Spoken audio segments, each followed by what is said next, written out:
Quand est arrivé chez nous le besoin de dématérialisation et de workflow de notre processus de facture entrante, Groupe Solutions commençait aussi à travailler sur ces sujets. À partir du moment où ça devient un élément stratégique, il faut qu'on ait la certitude d'avoir un acteur, d'avoir quelqu'un qui puisse nous accompagner longtemps et avec qui on puisse échanger facilement.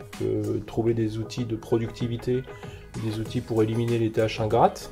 Et moi, le premier, je me suis battu parce que j'ai dit il nous faut Metarom, parce que c'est quand même un étendard sur la place locale. Il nous faut aller chercher cette entreprise. Après, ce sont les hommes et les valeurs qu'ils portent et l'adéquation entre les valeurs de la boîte et ce qu'on a vu chez les hommes et les femmes qu'on a rencontrés chez Groupe Solutions. Là, on s'est dit ok. Peu importe quelque part la solution technique, elle est intéressante, il n'y a pas de doute, mais au-delà de ça, les gens qui la portent, les gens qu'on rencontre, ça résonne.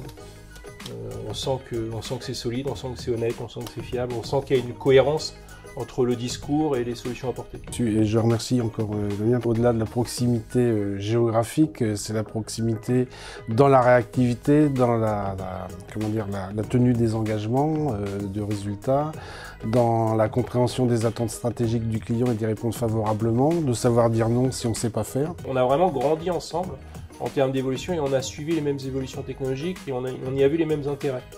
Et ça s'est fait naturellement en fait au fil de l'eau sur ces 10 années de collaboration. C'est surtout le plaisir de travailler avec une entreprise phare sur son secteur et qui a une vision très claire de son avenir. À la sortie d'une crise Covid, on s'est rendu compte, comme beaucoup d'entreprises industrielles, que si nos commerciaux ne rencontraient plus les clients, on avait un peu moins de demandes, un peu moins de briefs, et donc on a un peu moins d'opportunités d'affaires, et qu'il fallait trouver des moyens, même dans une logique de B2B, d'avoir une relation digitale avec nos clients. On essaye de le faire dans une logique du et non pas du ou.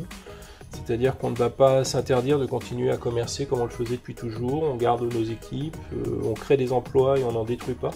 Avec cette digitalisation, on offre une palette de plus à nos clients pour commercer et développer des produits avec nous. Suivez-nous, vous allez voir, vous ne serez pas déçus.